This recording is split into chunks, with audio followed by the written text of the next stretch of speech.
Okay. So, Cain and Able. That's a really beautiful story to me because when God came to, it really just identifies something so specific of knowing what you know and being able to see the future. When God said, Cain were Abel, and he like, oh, I'm not your brother, I'm not my brother's keeper. Okay, that's bullshit. So what? He said that, but the real thing was what he did later. What he did later was slain his brother, right? His actions reflected that God not accepting his gift was proof that he didn't need to accept that gift in the first place. People will offer you things and think you have to accept it just because they offer it to you, and that's not true. I don't have to accept an apology just because you gave an apology. If my intentions are pure and upfront from day one, I don't care what you think the disconnect is. The disconnect happened on your end because I clarified myself. I did not want to accept whatever you had to offer me, and that was my choice. God did not have to accept anything from Cain. And if Cain's original gift was something God wanted, God would have took it. God didn't take it. And Cain's actions later showed exactly that God knew what God was doing. You shall know the tree by the fruits that it bear, right? You're going to know the fruits. You're going to know the fruits because what happens next?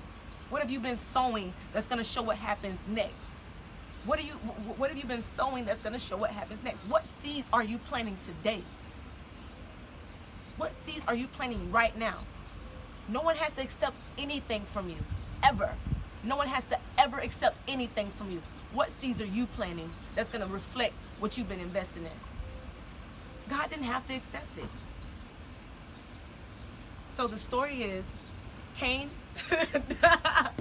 what you laughing at, Wayne? The story is, my son say you don't want to record my ass. Okay, the story is,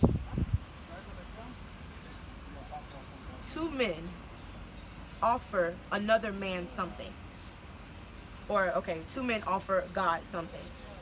God says, I want that one. Thank you for your offering. And God tells the other one, I don't want that.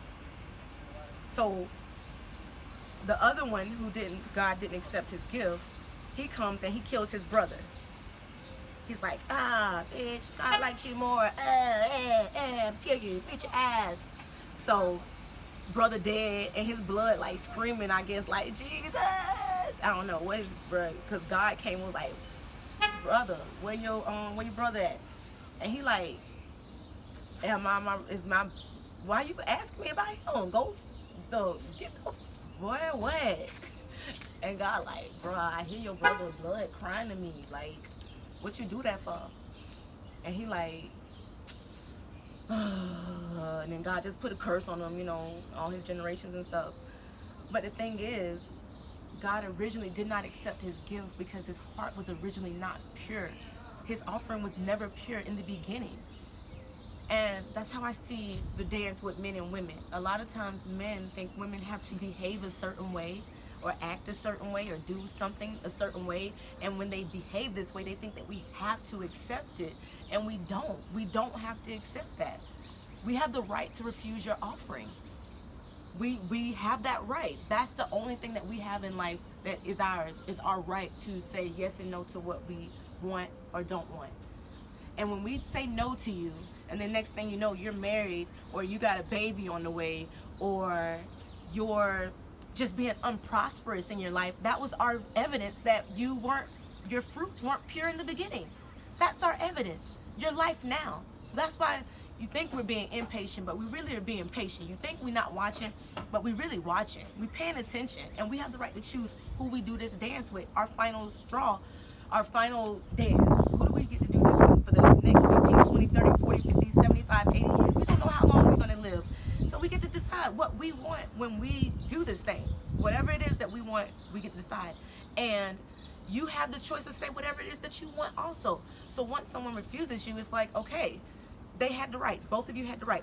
Not just because we're adults, but because we're logical thinking beings. We have that. That's what makes us different than animals.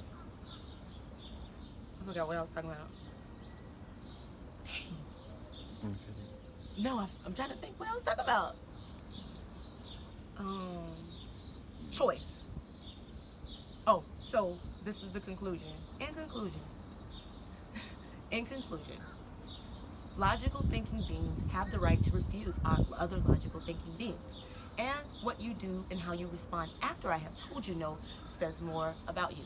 Now, I have tantrums, so I can think now back on my tantrums like, okay, could have made some better decisions instead of having that tantrum. But my thing is, are you worth the tantrum? I feel like I'm worth every tantrum, and I'm gonna keep having them because that's the type of shit I like to do. But I'm gonna do it with someone who's bringing me just as much as I'm right now. So if you're fucking with me and I tell you that I don't want your offering, you want to take me out to eat, you want to do this, you want to fly me here. If you're gonna do those things, you have every right to offer me whatever you're gonna offer me. And I have every right to decline it. And I pay attention to later, and I can say based on later, I haven't made one wrong decision yet on the people that I've declined. And cut.